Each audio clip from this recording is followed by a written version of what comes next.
Patriarcas e Profetas, capítulo 67. Feitiçaria antiga e moderna. O relato escriturístico da visita de Saul à mulher de Endor tem sido uma fonte de perplexidade a muitos estudiosos da Bíblia. Há alguns que assumem a posição de que Samuel estava efetivamente presente na entrevista com Saul, mas a própria Bíblia oferece base suficiente para uma conclusão contrária. Se, como alguns pretendem, Samuel estava no céu, ele deveria ter sido chamado dali, ou pelo poder de Deus, ou pelo de Satanás. Ninguém poderá crer, por um momento sequer, que Satanás tivesse poder para chamar do céu o santo profeta de Deus para honrar os sortilégios de uma mulher perdida. Tampouco podemos concluir que Deus o chamasse à caverna da feitiçaria, pois o Senhor já se havia recusado a comunicar-se com Saul por meio de sonhos, por Urim ou por profetas. Tais eram os meios indicados por Deus para a comunicação, e ele os não preteria para transmitir a mensagem pela operação de Satanás. A própria mensagem traz prova suficiente de sua origem. Seu objetivo não foi levar Saul ao arrependimento, mas impeli-lo à ruína. E isto não é a obra de Deus, mas a de Satanás. Ademais, o ato de Saul, ao consultar uma pitonisa, é citado nas Escrituras como um motivo porque ele foi rejeitado por Deus e abandonado à destruição. Morreu Saul por causa da sua transgressão com que transgrediu contra o Senhor, por causa da palavra do Senhor, a qual não havia guardado, e também porque buscou a adivinhadora para a consultar. E não buscou ao Senhor, pelo que o matou e transferiu o reino a Davi, filho de Jessé. 1 Crônicas, capítulo 10, versos 13 e 14. Aqui declara-se distintamente que Saul consultou o espírito de adivinhação, e não ao Senhor. Ele não se comunicou com Samuel, o profeta de Deus, mas, mediante a feiticeira, entreteve comunicação com Satanás.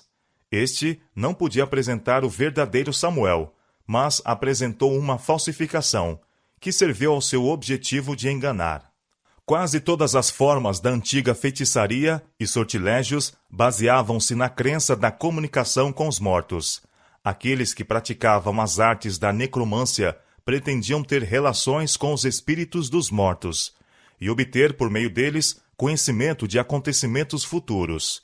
A esse costume de consultar os mortos se faz referência na profecia de Isaías. Quando vos disserem, consultai os que têm espíritos familiares e os adivinhos, que chiureiam e murmuram entre dentes. Não recorrerá um povo ao seu Deus? A favor dos vivos interrogar-se-ão os mortos? Isaías capítulo 8, verso 19. Esta mesma crença na comunicação com os mortos formou a pedra fundamental da idolatria gentílica. Os deuses dos gentios acreditava-se que eram os espíritos deificados dos heróis mortos. Assim, a religião dos gentios era um culto aos mortos. Isto se evidencia pelas Escrituras.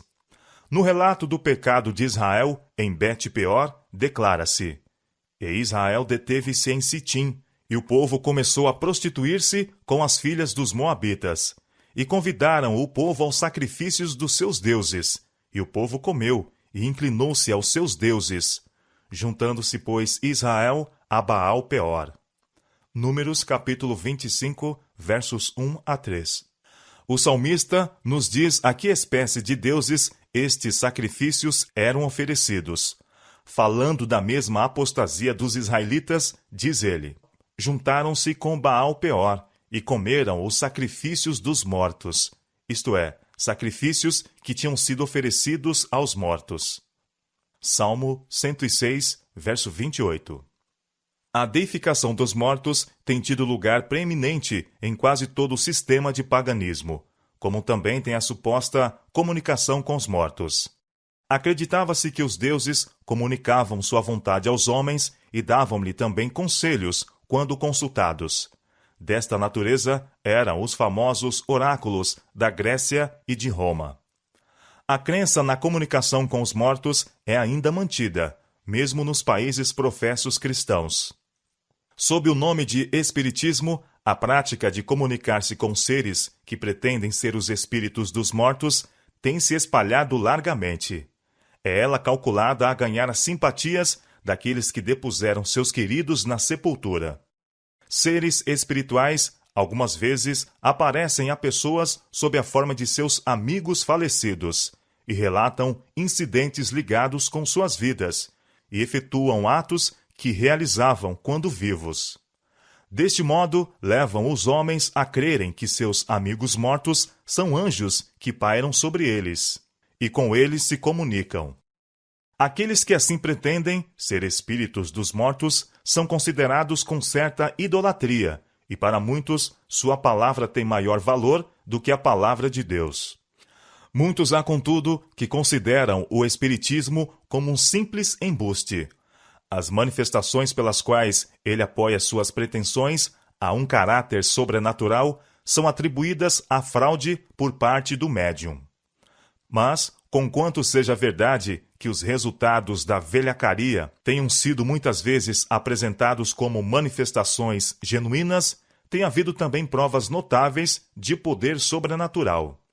E muitos que rejeitam o espiritismo como resultado da esperteza ou astúcia humana, quando são defrontados com manifestações que não possam explicar, sob este ponto de vista, são levados a reconhecer suas pretensões.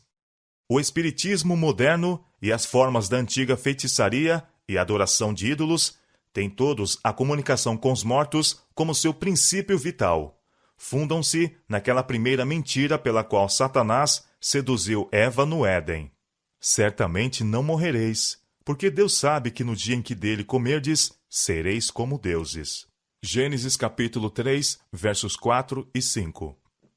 Baseados na falsidade e perpetuando esta, são semelhantemente oriundos do pai da mentira. Aos hebreus era expressamente proibido empenhar-se, sob qualquer forma, em pretensa comunicação com os mortos.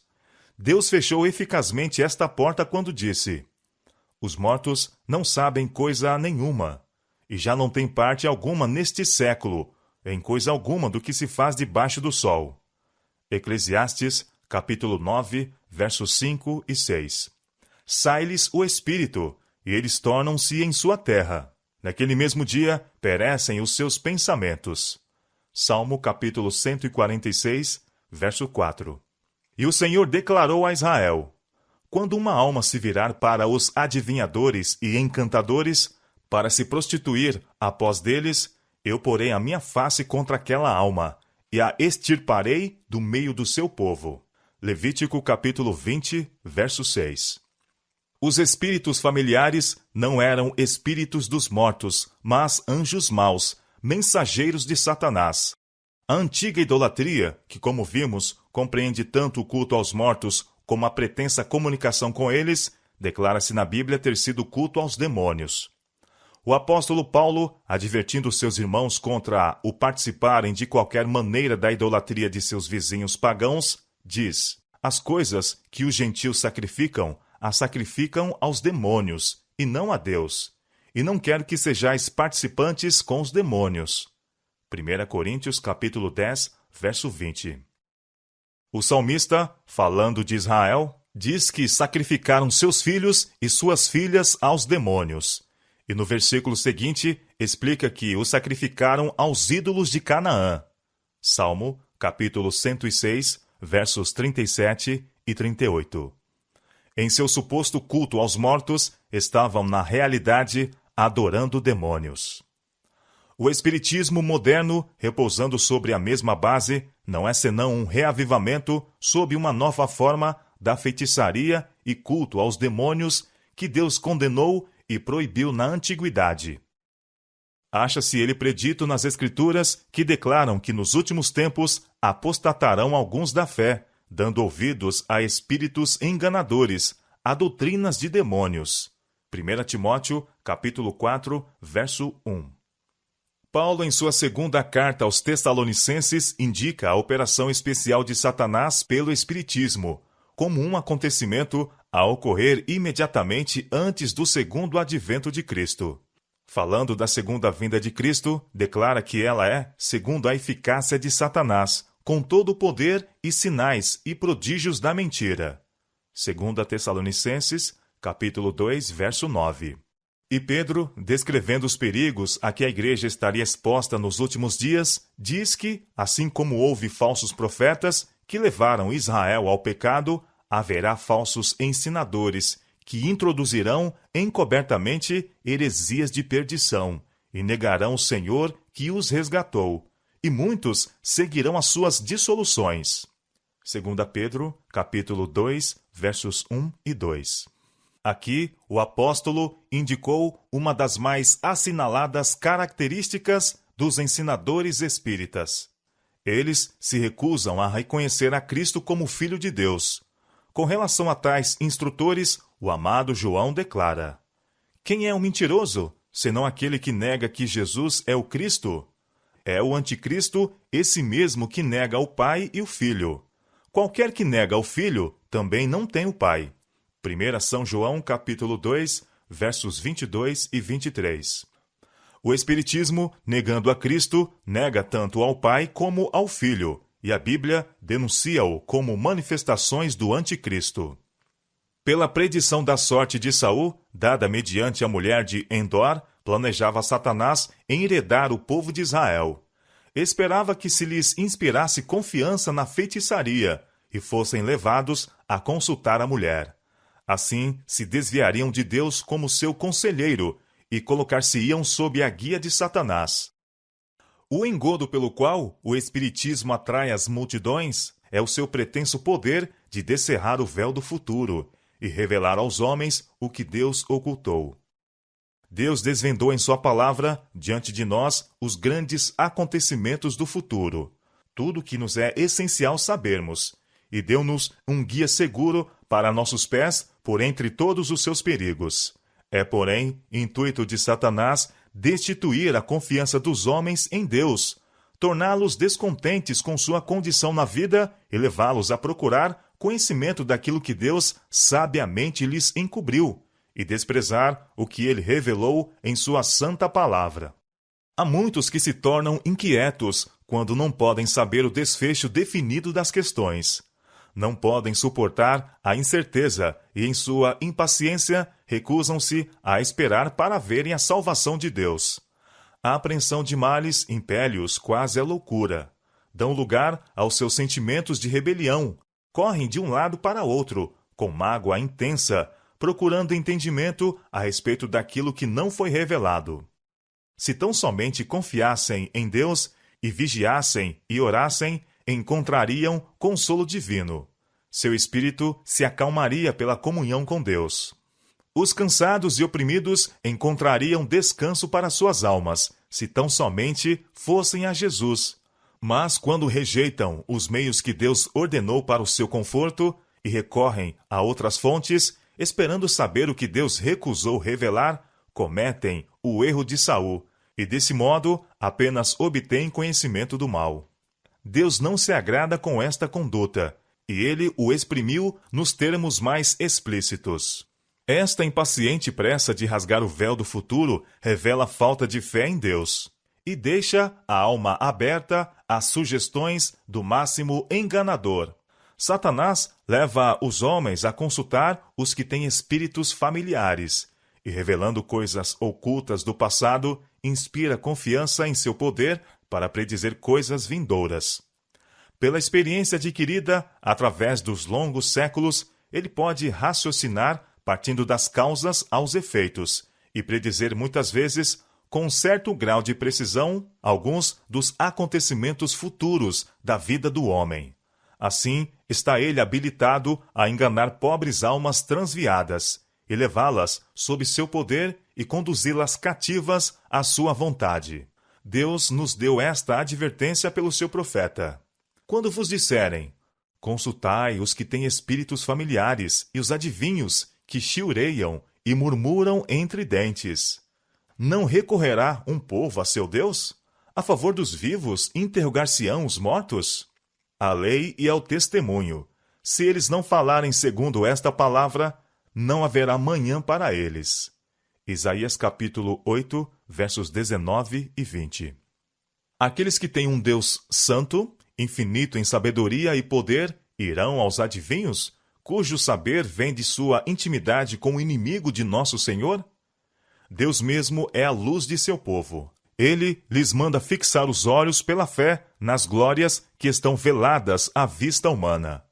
O sol da justiça envia ao coração seus brilhantes raios. Eles têm luz do trono dos céus e não têm o desejo de desviar-se da fonte de luz aos mensageiros de Satanás. A mensagem do demônio a Saul, posto que fosse uma denúncia de pecado e uma profecia de castigo, não visava corrigi-lo, mas instigá-lo ao desespero e à ruína. Muitas vezes, porém, presta-se melhor aos intuitos do tentador a atrair os homens à destruição pela lisonja. O ensino dos deuses demônios, nos antigos tempos, favorecia a mais baixa licenciosidade. Os preceitos divinos, que condenam o pecado e impõem a justiça, eram postos de lado.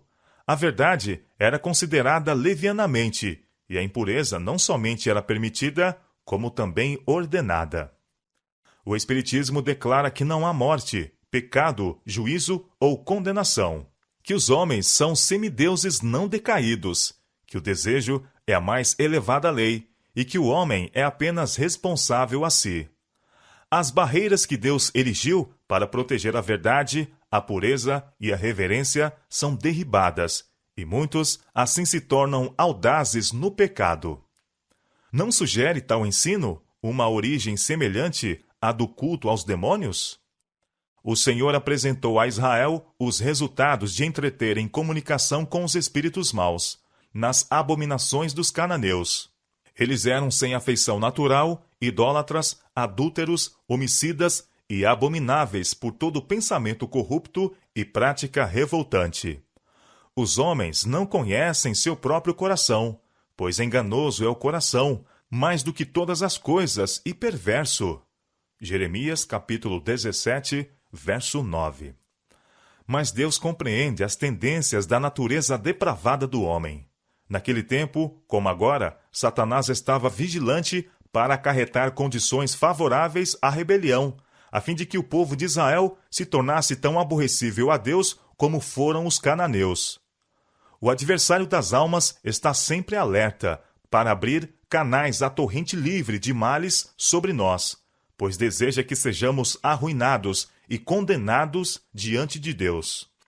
Satanás estava decidido a conservar a posse da terra de Canaã, e quando se tornou ela a habitação dos filhos de Israel, e a lei de Deus se fez a lei do país, ele odiou a Israel com ódio cruel e funesto, e tramou a sua destruição.